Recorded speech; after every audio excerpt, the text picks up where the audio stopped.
Did you want to redo that?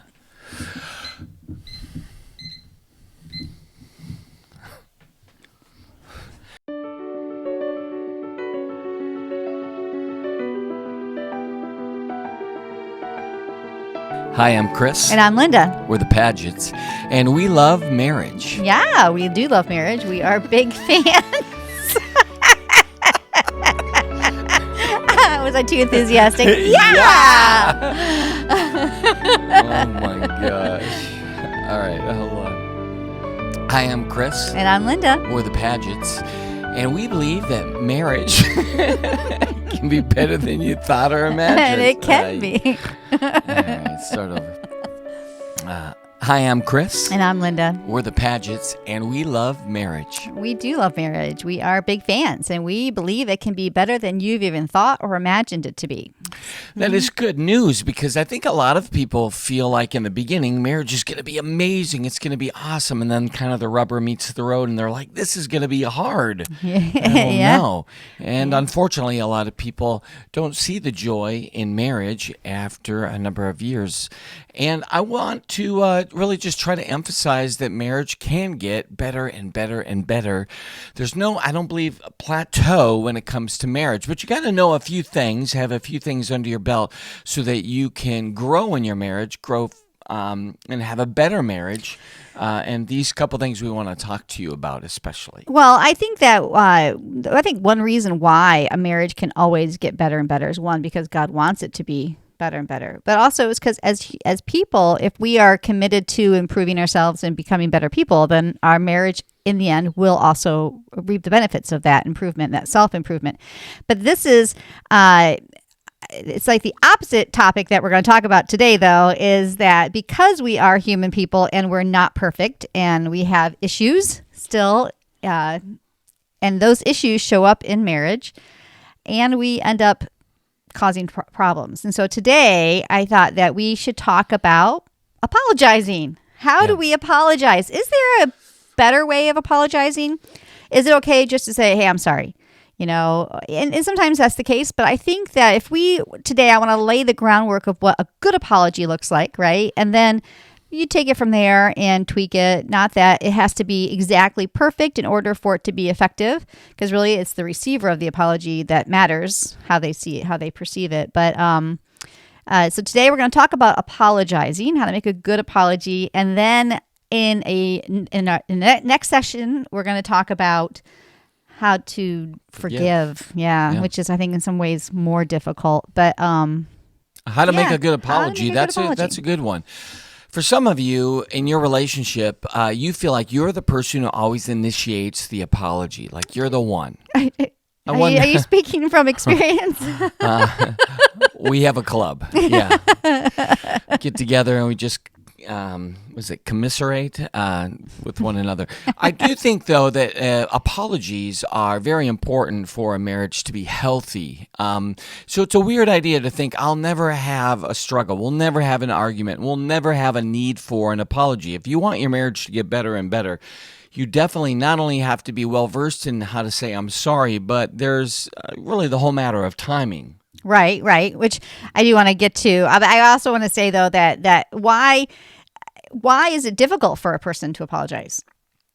From speaking from experience, right? Well, why is it? It is difficult. I think that there's probably lots of things that play into that. For me personally, I would say there's just the whole issue of pride, right? Save face, don't want to admit to a weakness, right? And it's not that I know I'm perfect or I think I'm perfect or that I don't want you to see me as being imperfect, because you see me as imperfect anyway, whether I want you to or not.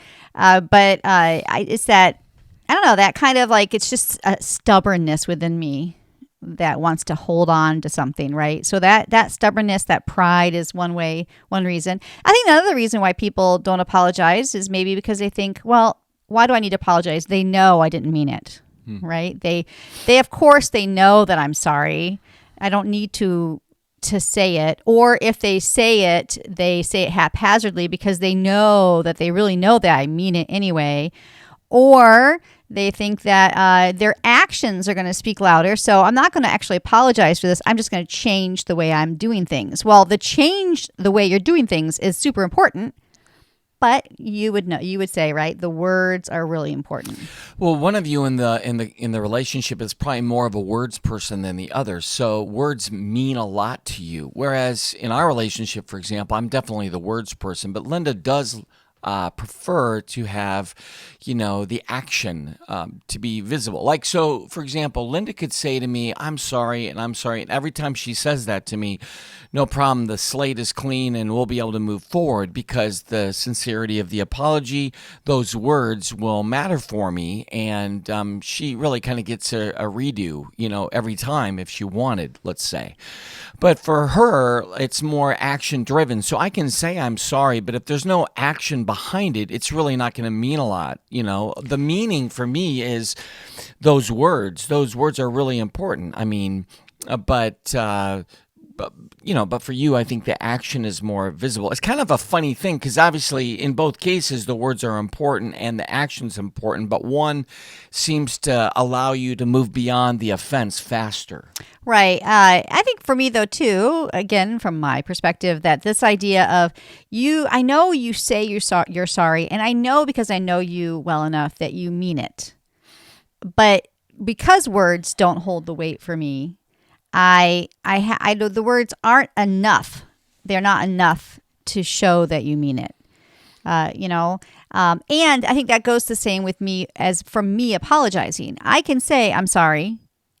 And I've learned to say I'm sorry, but there's a part of me that no, I want to feel like I'm sorry. I have to conjure up this real sorrow. I have to conjure up this real remorse in order to say I'm sorry. But again, I don't think, though, in reality, that we have to have the emotional backing always to articulate our sorrow, because sometimes that saying I'm sorry is it's good for us whether we feel it or not. And it's good for the marriage. It's good for that relationship. It's good for your spouse for you to say it. So I think that's some hang-ups for me is the emotions behind the apology. I think that's a great point, actually. And for many of you, I'm sure it's similar. You want to have a feeling that says, I am really sorry, or you want to have the feeling that obviously that apology was sincere. And I think that we get into a little bit of trouble because feelings are, they can be very nuanced and they can have a variety of just ways that they're going to be expressed. Maybe you're not feeling in the zone anyways that particular day for a number of reasons, and you're not going to feel emotionally ready to say I'm sorry. So I do think it's important not to be waiting for the feeling, that you need to act on the importance of the apology first, and then oftentimes the feeling can come after. I will say this, that it's quite possible that you could say, I'm sorry, and accept even that apology and still have feelings of tension. And if that persists, then it is worth bringing up again. Not that you're holding the offense against that particular person, but just saying, I might not be moving beyond this as fast as I'd like, and I wondered if we could process this a little bit more. The other part of this that's so important is knowing your spouse. If you know your spouse really is keyed into the verbiage, the words, right, that matters, then why would you withhold that? Why would you withhold the words if you know the words are so important? And I think that the only way that you can know this about your spouse is having conversations and really asking questions like, does it matter if I'm saying to you I'm sorry, or how would you like us to kind of work through this in the future? Those kind of conversations can be very insightful and help. But even if they say, for example, like Linda, I'm not so much a words person, I will say the words every time because I'm a words person. Right. So I'm going to need to say that even for my own, mental health. Right. So I think that was my thought when you were speaking about that it's important to know your spouse, obviously, but it's also important to know yourself. Yeah, right. To absolutely. know why am I say oftentimes, like, pay attention to everything. I pay attention to if I feel this resistance inside of me. I know I have enough self-awareness these days to know, there's something here there's some resistance. What is this resistance? Where is this coming from? And we all need to do that kind of interior work to understand. Maybe it's an attachment issue from your childhood or from a previous relationship that causes you to be either hypersensitive, where I need to say I'm sorry all the time, because that's a problem. There's something there, right? That you're saying sorry more for yourself or for out of insecurity. And so that's a flag. But then also I'm not saying I'm sorry because of my attachment issues, that I have. This is a preservation thing for myself. I have to keep my own safety, so I'm not going to let down my guard and be sorry about something, right? So that kind of self insight is important. That if you feel like maybe in this topic of apologizing to your spouse, that you feel that resistance or you feel this insecurity, I think those are two different flags. The resistance to I'm not going to apologize, or the insecurity of I have to apologize, I have to apologize, I have to apologize. Those are flags. And that those are two extremes that need to be assessed. Like, why am I this way? What's going on here? And to have that conversation with your spouse so that you can each understand where you're coming from. So, spouse knowledge, self-knowledge, pretty important. Very important. I will say there's a couple things that I want to lay a foundation with regards to this whole idea of apologizing, which is it's biblical, right? Even in our Lord's Prayer, forgive us our trespasses as we forgive those who trespass against us. And this need to which we're going to try to talk about a little bit, more even. But forgiveness is the kind of thing that is really connected to, the heart of the Father, the heart of God. Because what we do oftentimes is we withhold an apology because we're really insisting that they understand why they've offended us. So we're really insisting that they come to understand how they've failed and fallen short. Or there's like an anger and a vindictiveness that can be so connected to it. But that kind of withholding of forgiveness, a withholding of an apology even is only hurting ourselves. That's the interesting thing here, is that, and I'm sure that you've had that experience where you've been waiting for someone to apologize to you for decades, and it's never coming, and you can feel frustrated about that and almost put yourself on hold, the hold of I'm not really living because I'm waiting for that apology. And honestly, the only person that's hurt is you, because that person that you've been waiting to apologize has not thought about you the entire time. Right.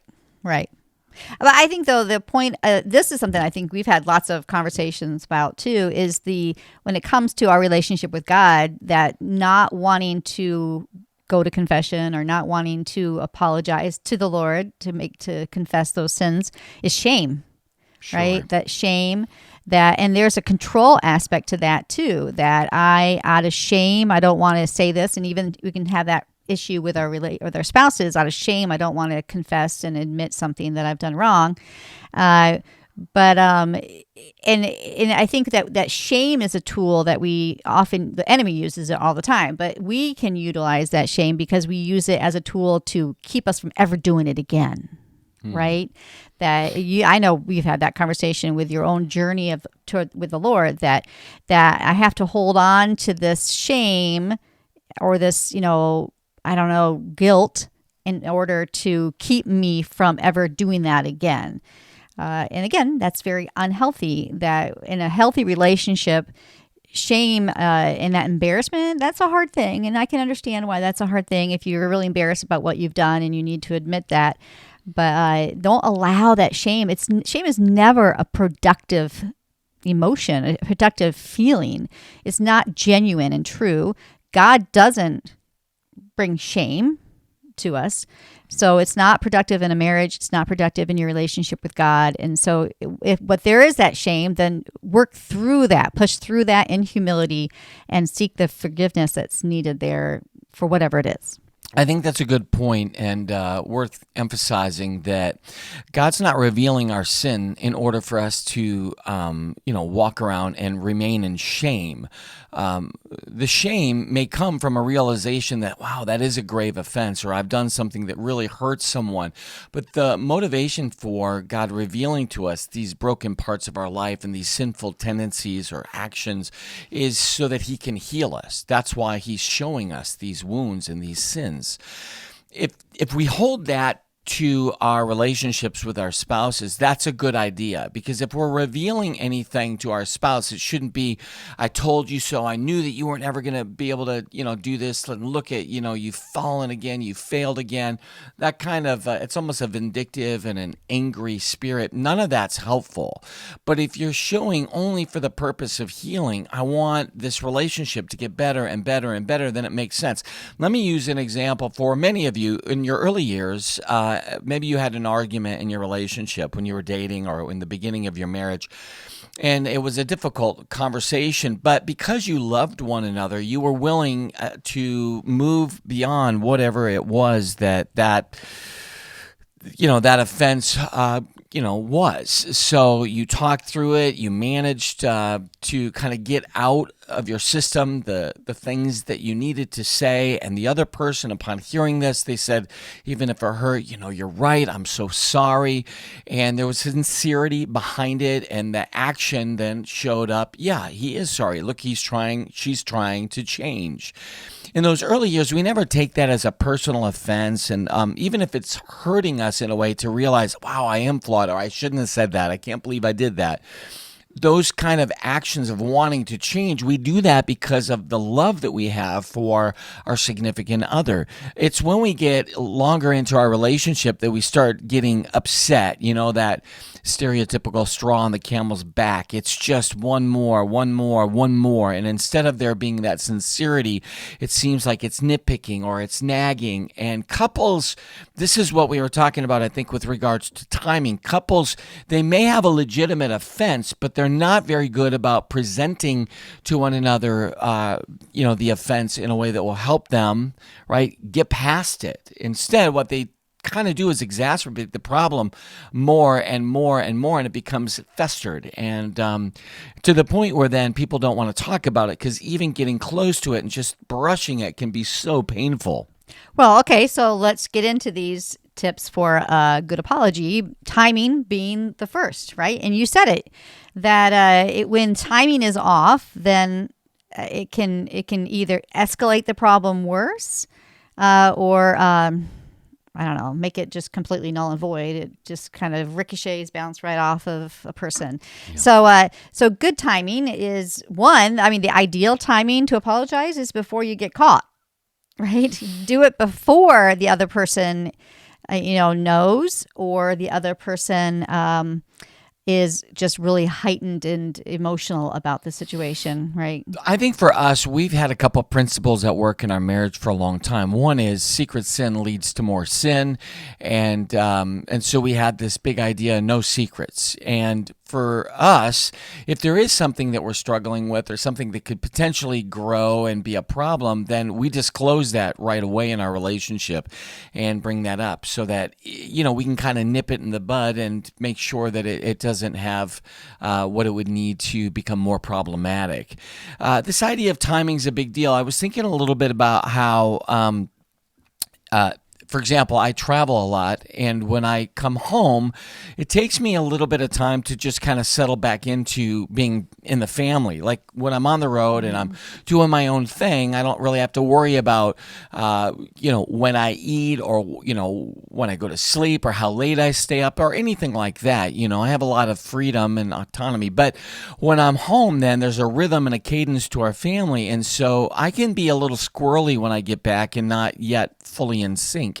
And Linda early on realized that about me, that when I came home, that there were going to be a lot of things she wanted to talk about, but I wasn't maybe mentally and emotionally even in the zone yet. So there was this thing that we started working out where Linda would come in to the office or whatever, and she would say, when you get a second, I have a few things that I need to talk to you about. And that little phrasing was perfect because it kind of showed me, oh, right. We call that technique the heads up. I'm going to give you the heads up. Hey, there's something that we need to talk about today. Or, remember when you get a chance, we have this to do, so that it's not this immediate, hey, don't you remember we're supposed to do this? Right. It's that heads up. Just a reminder.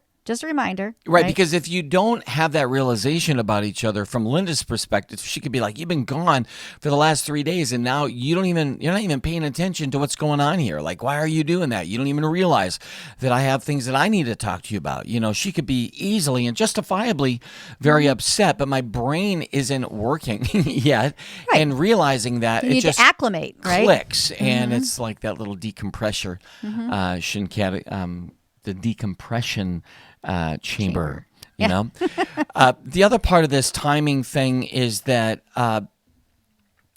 sometimes I don't ever encourage go to bed while you're still steaming. Like try to disclose to each other frustrations, but this is true. Linda does not like her brain riled up right before she goes to bed, and this is a hard one for me because not the time to talk about things. I stay up really late. She goes to bed a little bit earlier, and so if I bring up a heavy duty topic right before she goes to bed, it's just a recipe for disaster for her, because we might be able to walk through the difficulty, but now we have a whole new problem, which is now I can't shut my brain off. Right. So timing, yes. That again, not to go to bed when you're in this fit of rage, but it needs to be processed before bedtime. Yeah. Even saying, hey, listen, I know you're going to go to bed.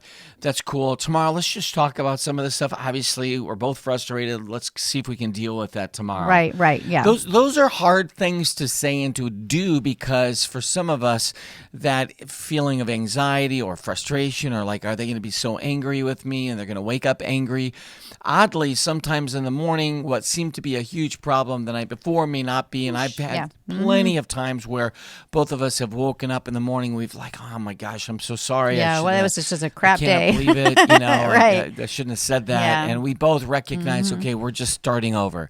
So it's a weird little balance. And again, I don't know your relationship, so I can't speak about what the best timing is. But part of this is talking to each other a little bit to know. Right. And for the timing to be beneficial, not just for you, because it's that if I have to apologize, I need to get this off my chest, and to disregard your schedule. If you're in the middle of doing some serious work, I'm not going to interrupt and let me get this off my chest, right? Or in the middle of a happy moment, or in the middle of doing something really busy, that I'm going to interrupt what you're doing so that I can get this off my chest. So be mindful of the other person, where they are. Are they on their way to go to bed? Are they in the middle of doing something really happy? Makes them happy. You're going to throw something negative into that. Just to be mindful of that timing. Right. So many of you who have younger kids, for example, maybe you come home from work, you're already a little bit frazzled. You have things that you probably need to talk about, but now you have the rhythm and the cadence of getting dinner ready, getting the kids put to bed, and then you think to yourself, wow, we have this little bit of time. Maybe you want a little romance. You want a little bit of just sit and watch TV. Your time is going to be a little bit limited in terms of when.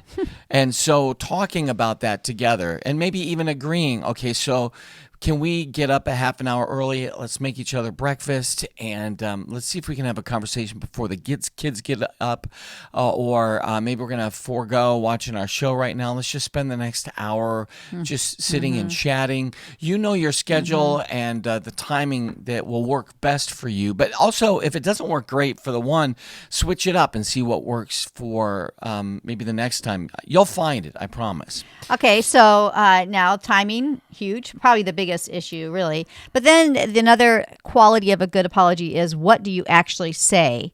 What is actually said? And this can get really muddied. And again, you're dealing with personality types or attachment issues where one's really needy or one's really closed off. And so how to apologize.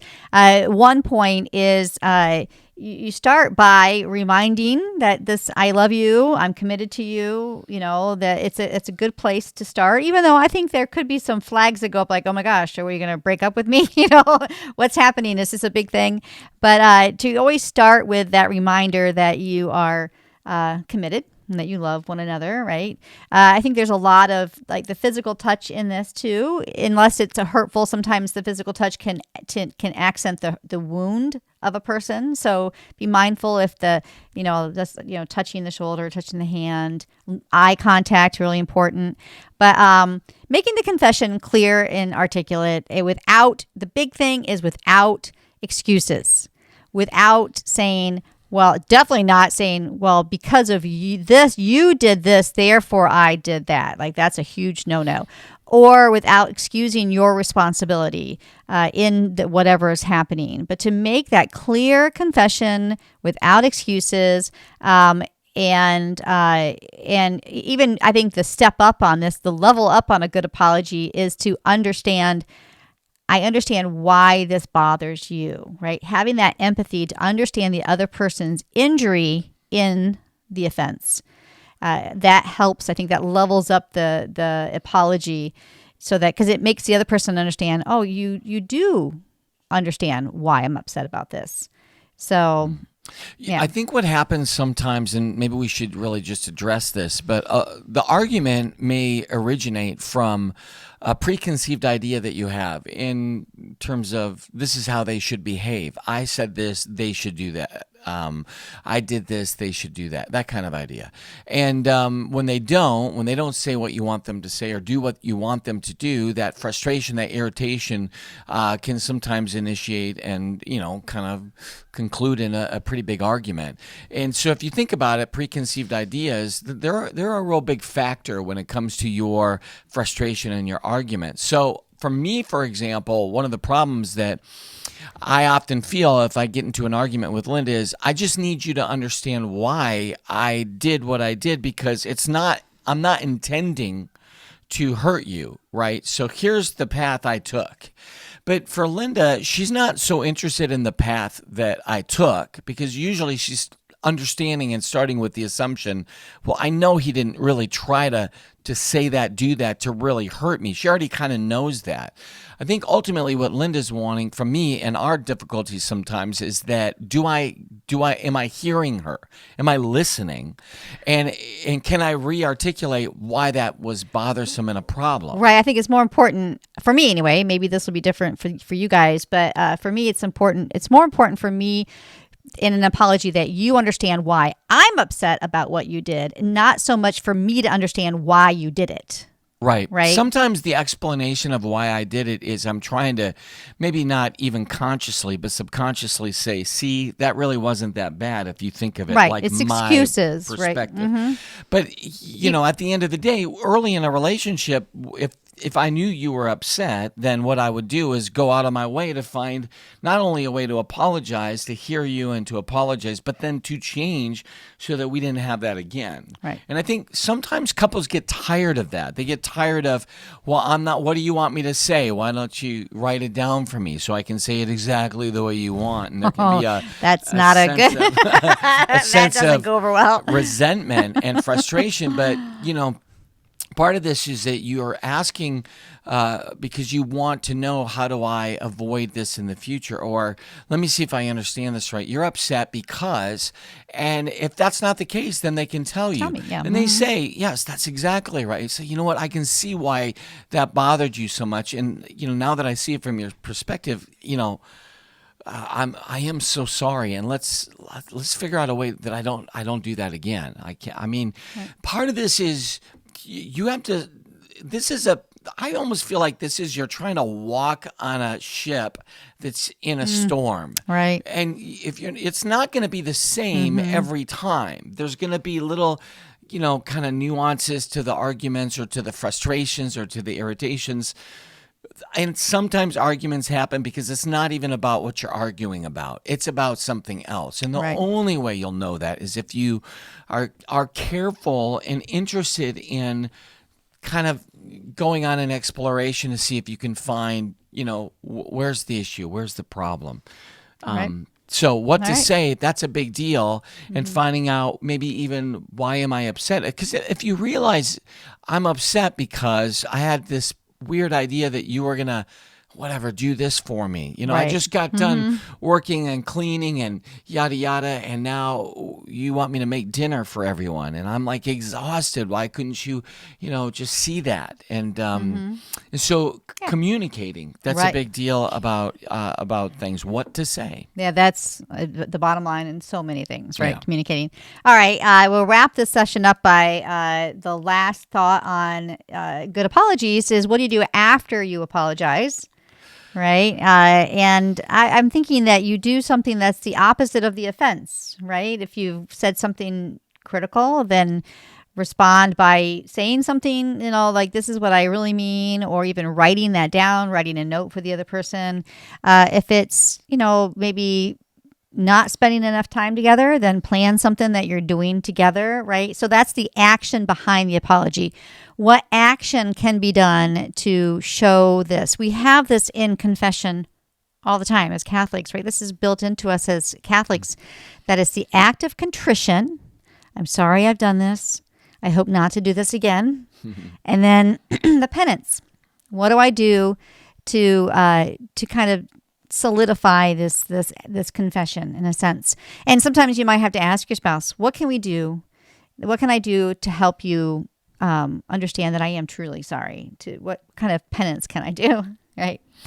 I mean, there's a lot of ways that you can approach this. And, if you've kind of felt like we said what we needed to say, or we're kind of getting ready for the reboot, then there's a lot of possibilities that you can do in terms of the afterwards. I mean, one of the afterwards might be as simple as let's just go out and get a drink together. Let's go out to dinner. Let's just talk about, the kids or the upcoming vacation.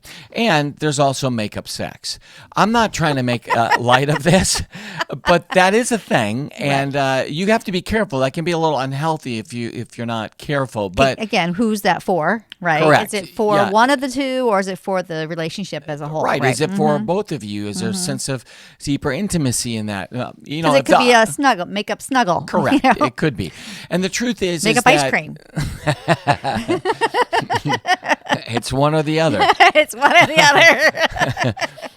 I remember this deacon once said that to me. That was such a funny story. His wife he had said something to his wife along the lines of, hey, let's go upstairs and the kids are gone and we can go upstairs and have a little snuggle time, or we could go get some ice cream, and he's like, it's one or the other. Once I get up to the top of the stairs, I'm not sure I'll have energy for anything but a bowl of ice cream. Anyway, the point is that the afterwards, what you don't want to do is linger. You don't want to linger around the pain. You don't want to linger around or try to keep mulling it over or kind of delay the resolution. It's almost like, okay, we did this, we dealt with this, we've apologized, now let's move on. And for some of you, that'll be easy. I think Linda has the kind of personality that, okay, we're done, let's move on, and that's fine. The struggle for me is that I don't always move on. At the end of the day, when it comes to this idea of afterward, what do you do after? Just my encouragement and suggestion is find a way to do something that isn't in the same vein as what it is that brought about the argument in the first place. Right.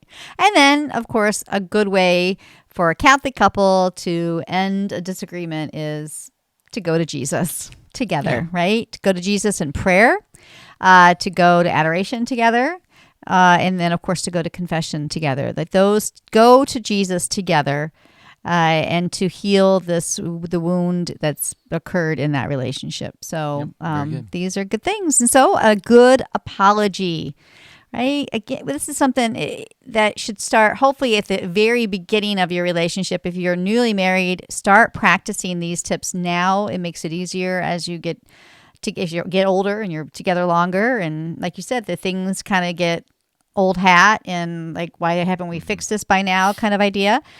But a good apology, and then we'll need to talk about what good forgiveness looks like. Yeah. Right. So thanks so much for tuning in. We're grateful. Please spread the word about the Chris and Linda Show. We've been to every one of our talks, and we love them. So, like, subscribe, all that good stuff. You know what to do. We can't do it without you. For any of you interested, feeling like you have that mission to help marriages get better, we'd love to have your participation, input, encouragement, financial support, you name it, we need you. We can't do this on our own. So, you can reach us at Chris and Linda Paget at gmail.com. Super easy to find us. We're on all the social media platforms and that stuff. Maybe there's a topic you're interested in, you want us to explore, we'd be glad to do that. We have a bunch of interviews coming out. Hopefully you'll get the chance to see some of your topics discussed in detail. So we're grateful. Thank you so much, and we'll see